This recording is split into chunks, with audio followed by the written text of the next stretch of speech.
father and previous family. Kaya niyo po mag-share ako ng konti. Una ko po mamit si Sir, I think 2 decades ago. Hindi ko alam kung naalala pa ni Sir, but ako po ay kinontak para po tingnan yung po kanyang computer na 2 decades ago po na kung saan ay hindi po nakasave yung pinaghirapan ng napakahapon ng ilang araw pa na mga papers na doon nakasave. But since ang mga computers natin noon ay Jurassic pa, kaya wala pa kami nagawa. Retrieve yung files. And then, first day ko po dito, nung I first joined the PBS family, first day ko, October 1 last year, 2018. Gawin niyo po ang unang tawag ng support call po, technical issue, kay Sir Carag po. So, wala pong internet and konting kalikot na ayos po, nakabawi ako. So yun po, as a family, as a PBS family, and sa naising panahon na ako po ay narito, and observation ko po, salamat sa Panginoon, we are so blessed as a family that we have a father that provides, number one, baka mamaya pag dito ng restaurant, provide. But yung po lagi natin narinig sa kanya na nire-remind tayo that we will just withdraw from heaven. Nung una ko mong narinig yun, if you are a parent like me, that sends 3 children in college, you will take it literally, no? Parang gano'n. Pero, nung tinry ko na isipin yung sinasabi ni Sir, meron dong hindi lang basta financial, ano rin po natin yun, kundi yung pong kind of faith and yung intimacy na meron po sa ating Heavenly Father. Number 2, we have a Father that protects. Ngayon po tayo ay open sa malapit sa isa sa trabaho po. Ngayon po tayo open internet dito. We have a super highway. We are running 100 kilometers per hour. And napakadali po na mag-search. Meron po tayong mga Google search, mababasa natin dyan. Mga video teachings sa YouTube. And napakadali po makasagap ng mga malikatuan. And we are so blessed that we have a Father here that protects us on our faith, to remind us, to rebuke us. Yeah. So let's hear the word. Let's call on our Father and our Director, Dr. Anacleto, Carag.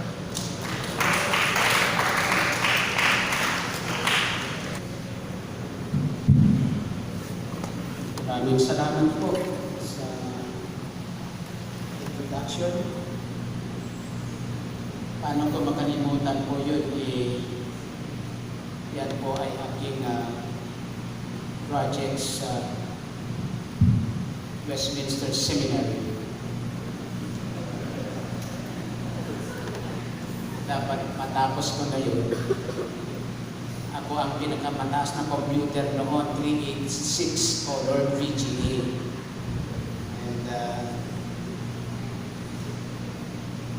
dahil pinuubaya ko, uso ang floppy disk noon, saksak, wala, truncated lahat.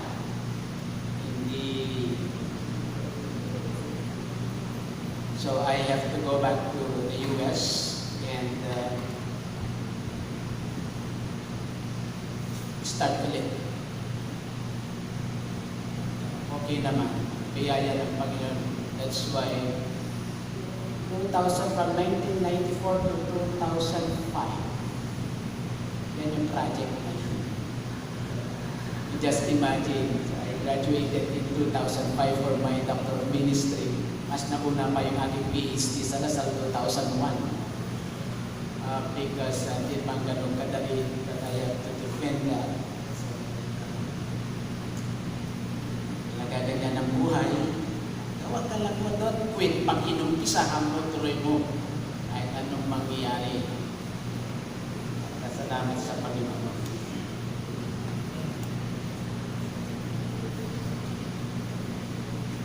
Re-reflect ako ito mga nakaraang araw. Nangyayari sa ating bansa,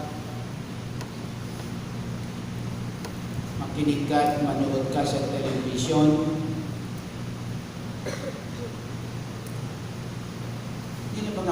ang safe na lugar. Ang asawa ng lalaki, hintay niya ang kanyang asawa. Lagi ang husband will his wife. Mga sakit. Pagtitingnan din natin yung health natin. Minsan, natanin ka sa ospital. Let's continue to pray for Kuya Pete Bernardo sa ospital. Sunugan ng bahay, tirahan for 19 years doon siya nakatirahan.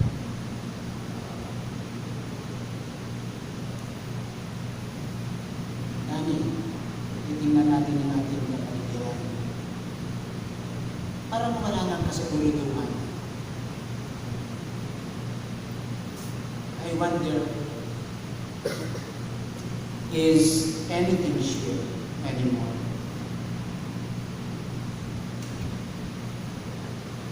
Is there anything or anyone we can depend on? Amidst all this, mga nangyayari sa ating buhay, sa pamilya, sa ating bansa, sa ating paaralan. And the Lord has led me to this particular passage. It is one of my favorite chapters of my favorite psalm, Psalm 62. And allow me to read Psalm 60.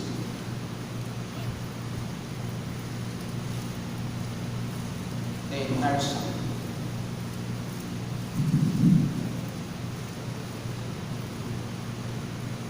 Hear the word of the Lord now. I wait patiently for God to save me. I depend on Him alone. He alone protects and saves me. He is my defender, and I shall never be defeated. How much longer will all of you attack someone who is no stronger than a broken down fence? You only want to bring him down from his place of honor. You take pleasure in lies. You speak words of blessing, but in your heart you curse him. I depend on God alone. I put my hope in Him. He alone protects and saves me. He is my defender, and I shall never be defeated. My salvation and honor depend on God. He is my strong protector. He is my shelter. Trust in God at all times, my people. Tell Him all your troubles, for He is our refuge. Human beings are all like a puff of breath. Great and small alike are worthless. Put them on the scales and they weigh nothing. They are lighter than a mere breath. Don't put your trust in violence. Don't hope to gain anything by robbery. Even if your riches increase, don't depend on them. More than once I have heard God say that power belongs to Him and that His love is constant. You yourself, O Lord, reward everyone according to their deeds. May the Lord bless the reading of His word. Let us pray. Dakilang Diyos, kami po ay nagpapasalamat ngayong umaga. Oh God, we can be still, knowing that you are our God. Speak to us, encourage your people. In the midst of all of these circumstances, we will not panic, but we continue to put our trust in you. Thank you for your word that we have just read this morning. And as we reflect on it, as we listen to your word, give us a tender heart, willing to accept the message this morning. Cause us, Lord, to receive joy and gladness in our hearts this morning. Instruct us this evening, correct us, and Lord, through this message we may be continuing with our trust in you. May you be the glory. In Christ's name, amen. The Lord is our solid rock.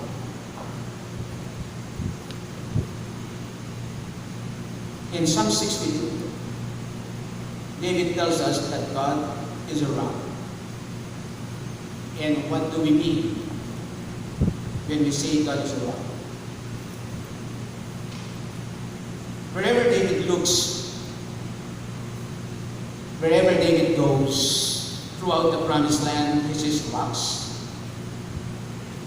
Big rocks that tower over man and beast alike.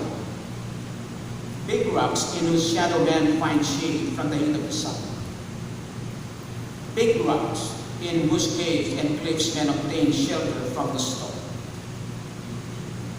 Notice that when we went there in 2009, again, very beautiful place. A lot of big rocks. Unlike houses and barns, rocks are able to withstand wind, lightning, etc. Unlike cities built on the plains, cities built on and with rocks are impregnable fortresses. Because of this, in Palestine, rocks are symbols of strength, refuge, shelter, reliability. God is a rock. This means that not everything is unrest. Not everything is uncertain, turmoil. It means that He is steadfast and sure that on Him we can stand and rely because He is our rock.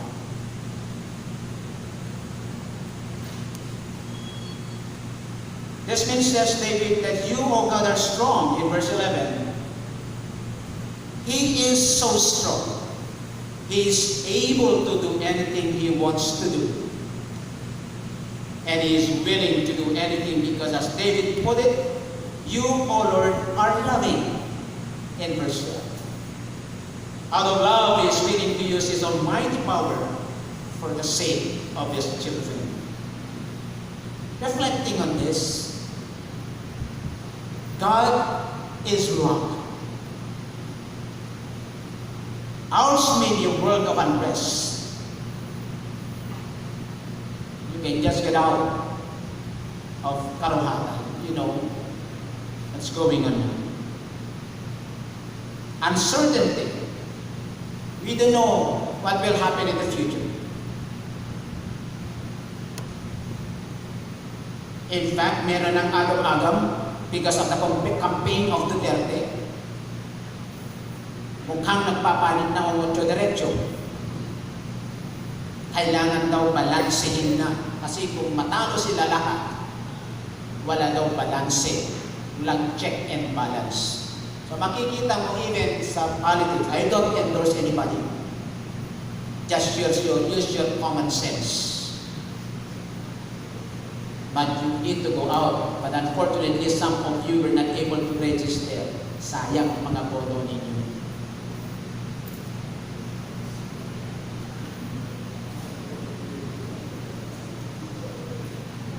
Boto nyo kung sino talaga naglilingkod sa bayan. Hindi yung kurakot.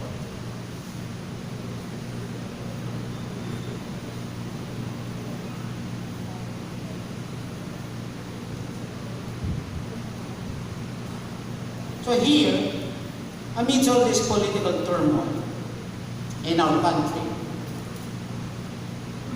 but because of God, I will never be shaken. I will never be shaken. Because of God, I don't have to fear. Because of God, I have a place of refuge and strength.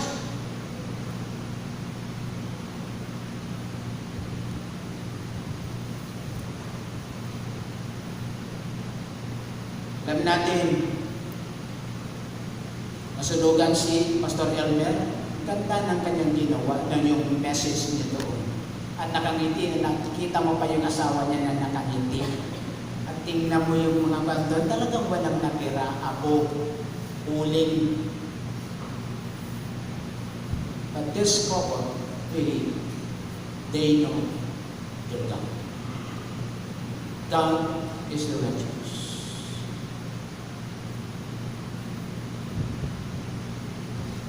God is our rock. In Psalm 62, David tells us different ways in which experience God as rock.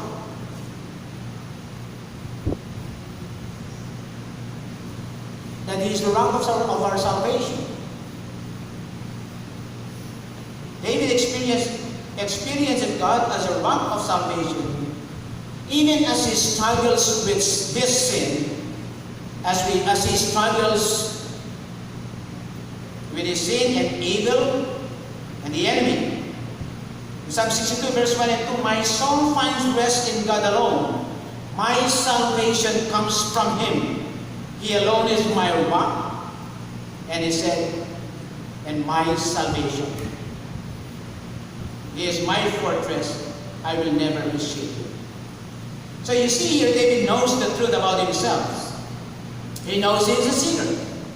He knows firsthand about the evil that lives within every person.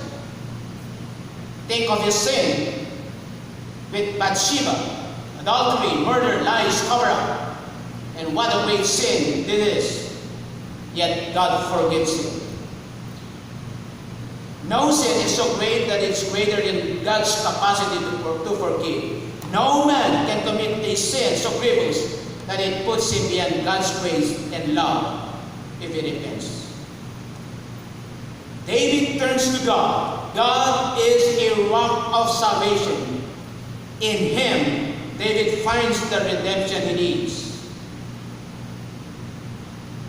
David knows his salvation is assured.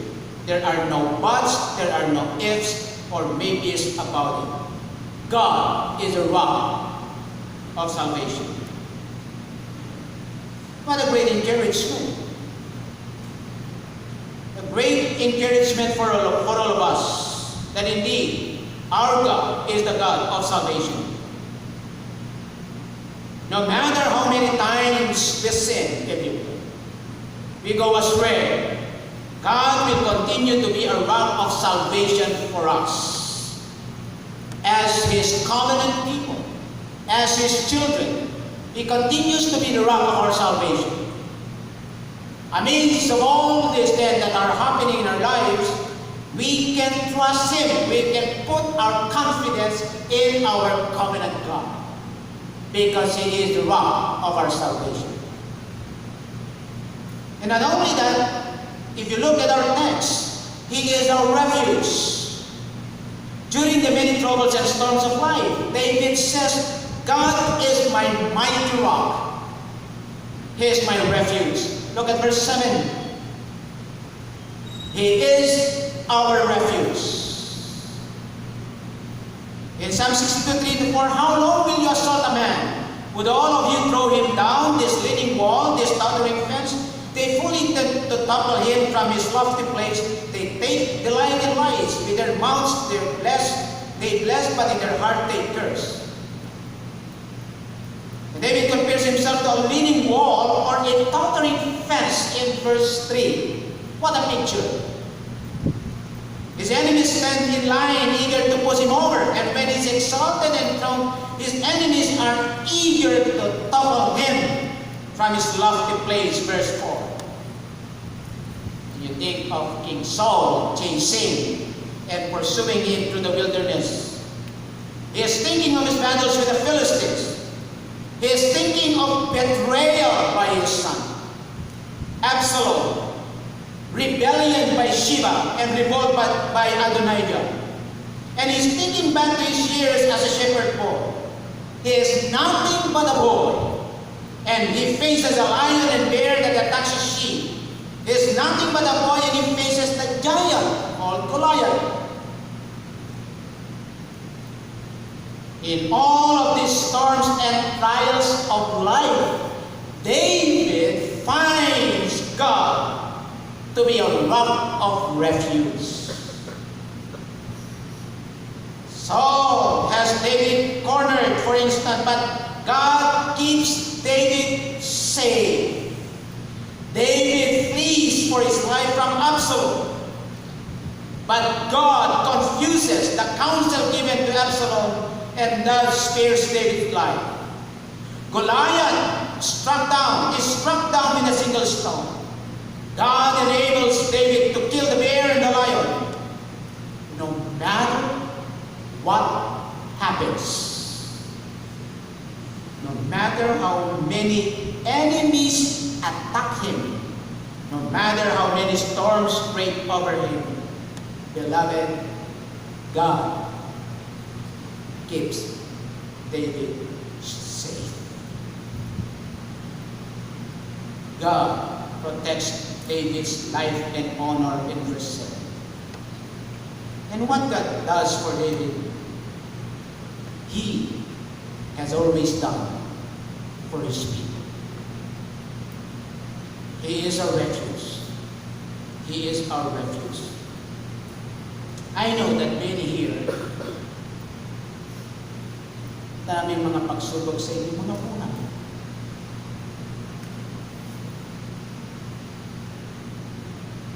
Dami sa inyong umiiyak, nabibigatan. Or marahil meron may mga pamilya have entered affliction. Ano man nararanasan natin, no matter what has happened, God has seen you through and has seen your loved ones through. God is our refuge. Ito po yung nagpapatibay sa aking kalooban.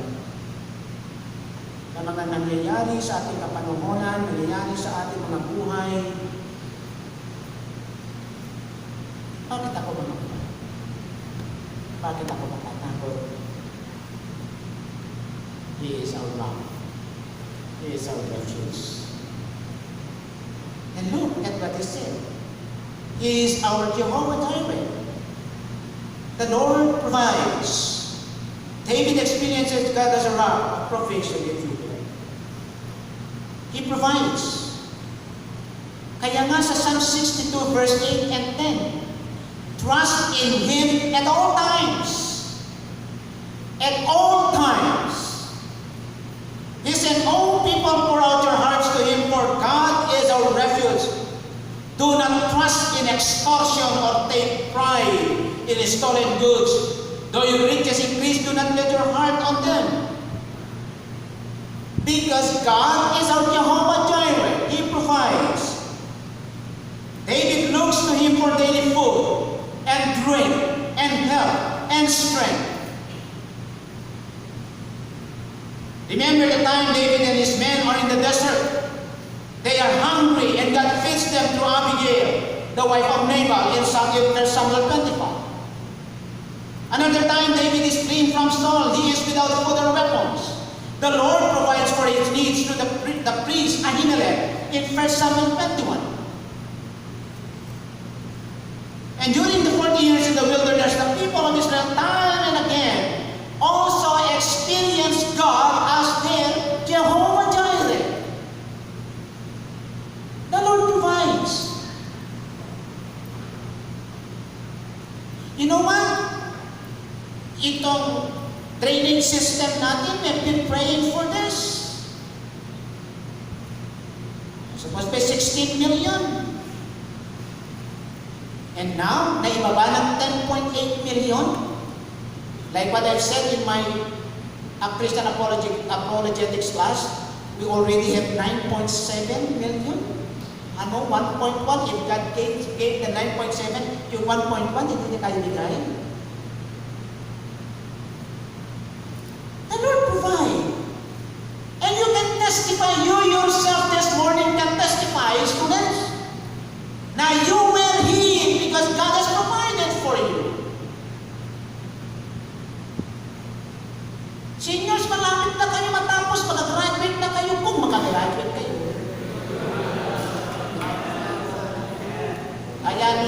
Christian apologetics namin, ang panalangin nila, salamat sa love ni Dr. Carag. Ano po? Nakarinig mo sa panalangin? Aral lang kayo. Ang mahalaga dyan, meron kayong matutunan. God is our great provider.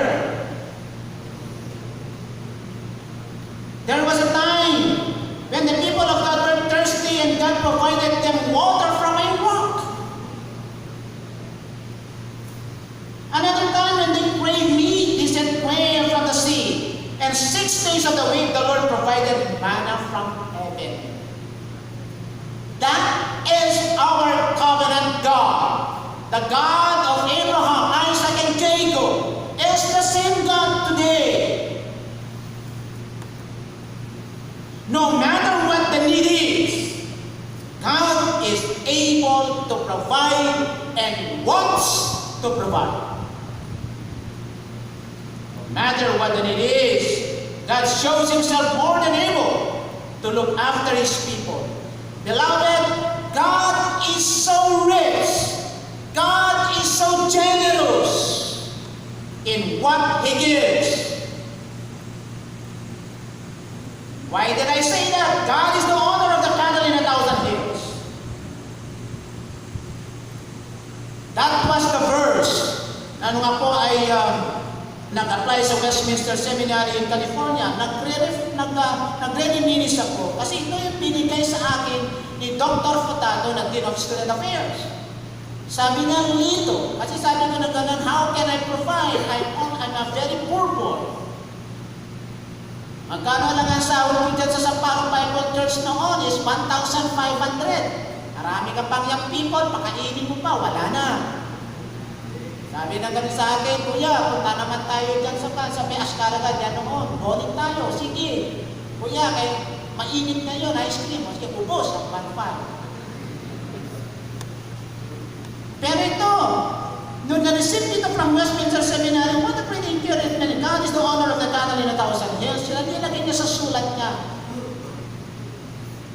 When I received that, tapos nung dumating dito yung president ng Westminster Seminary during the Lausanne Congress, sabi niya, Lito, don't worry about your tuition fee and everything. Just process everything. We will take care of the rest. And the Lord, make the long story short, I stayed there. Free, board and lodging and tuition, may stipend ka pa. Yan ang ating Panginoon. God will supply. Eh, Pastor Jerome, yun ang iba. Million. But the Lord provided. Hindi na tayo lumayo. Sa inyo lang, the Lord provided. Yung iba sa inyo, talaga malakas ang loob, promissory note, tapos in the promissory note, tapos wala pa rin binabayad. Siguro talaga parati doon sa prayer room at nananalangin na wala talagang magawa, tapos alaman niya na lang na binabayaran na, may pagkain pa. That's our God.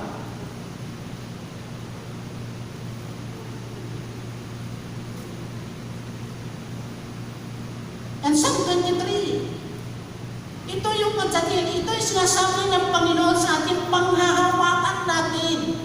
The Lord is my shepherd and I lack nothing. Is that true to you? Ito yung pangangako ba ng Panginoon, totoo sa inyo yan? Pinanghahawakan ba ninyo yan? It's something to have here na nandito. Pwede nandito pero wala dito. Ang salita ng Panginoon. God is our great provider.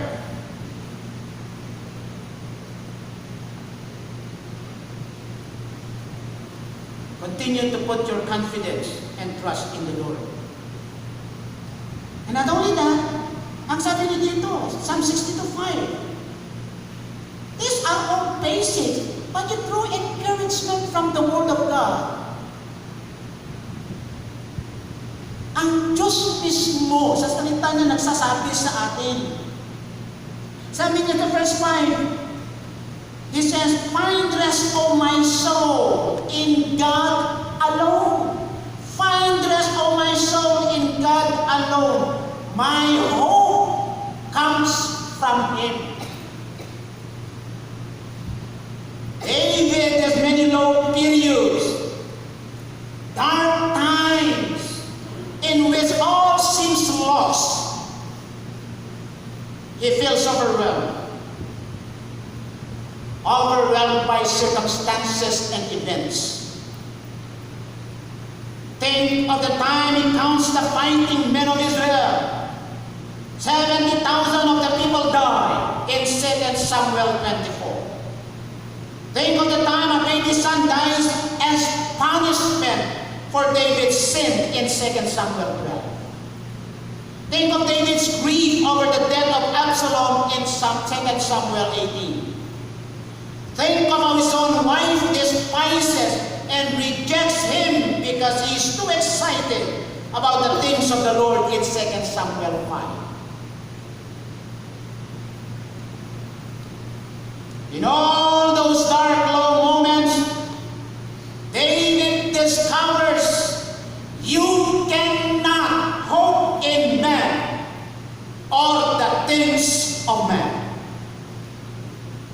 Psalm 62 verse 9, low-born men are but a breath, the high-born are but a lie. If weighed on a balance, they are nothing. Together, they are only a breath.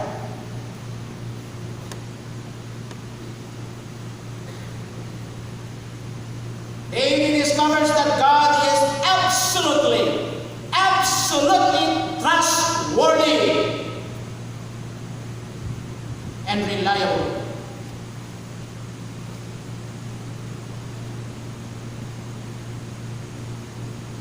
Probably you are overwhelmed by circumstances and events. Yet you're not as those without hope. You know there are always a light at the end of the tunnel. So much change, beloved, right? Decay around us. So much unrest. So much uncertainty and turmoil. Is there anything sure? Is there anyone we can depend on? Today and tomorrow?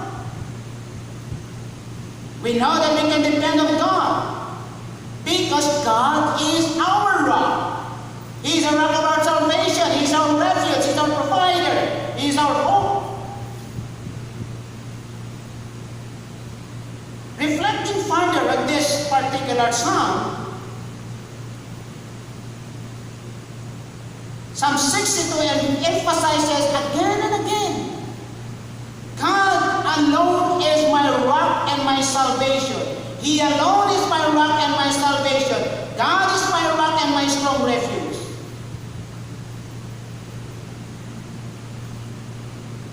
And you know what? This brings us to the good news of the gospel.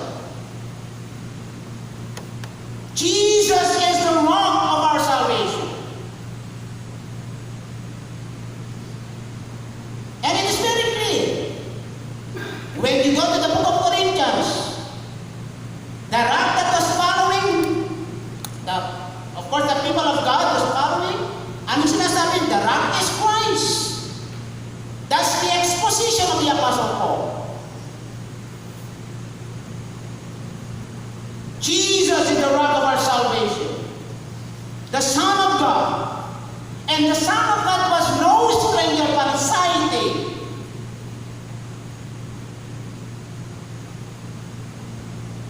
Throughout his early ministry, he was haunted by critics, undermined by the religious leaders, scorned by people in his hometown. In the Garden of Gethsemane, hours before his suffering and death, Jesus' anxiety literally reached a fever pitch as he sweated drops of blood.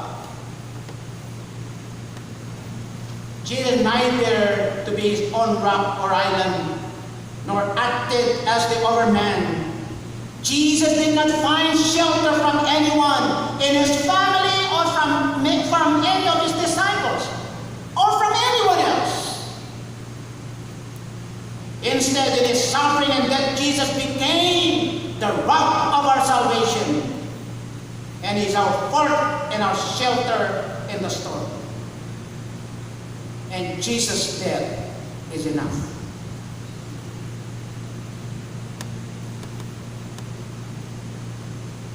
Jesus died on a rocky hill called Golgotha as soldiers gambled for his clothes, and in the same way the Old Testament, the rock in the wilderness, was broken to give water to the thirsty Israelite. Jesus Christ, the rock of salvation, was broken on the cross to give you.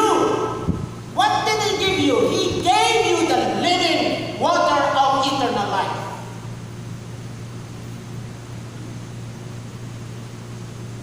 Jesus died for the anxious, that is inherited, the isolated, the overman and the underman. He died for those of whose fork have been leveled by the storms of life. And for those of you who have been knocked off your feet by the arms of life. Jesus' death on the cross is the final and ultimate expression of God's indiscriminate compassion. Jesus' death is enough. Of course, Jesus was raised on the third day in the tomb. You now, the rock could never contain the rock of your salvation. And the reason Lord Jesus freely offers you this salvation, freely offers himself as a rock, a fort, a shelter from the storm, and offer that like the suffering in your life, is always and absolutely personal. Beloved, as David said, God alone is my refuge. Jesus alone is your rock and your salvation. That's the very reason he's inviting you to come to him. Come to me, all ye that weary and are heavy laden, and I will give you rest. That is our God. That is our Lord and Savior Jesus Christ. Continue to put your trust in him. He is our great provider. He is the one who called you to the ministry. Surely, certainly, absolutely, the same God who called you, the God who calls you, is the same God who will provide for you. Put your confidence, your hope in Christ alone. He is our rock, He is our refuge, our great provider, and our hope. To Him be the glory and honor. Our Heavenly Father, we thank you for your word this morning. Pray, Heavenly Father, to continue to encourage your people. Oh, thank you for your Son, our Lord and Savior, Jesus Christ, who is our rock, our salvation.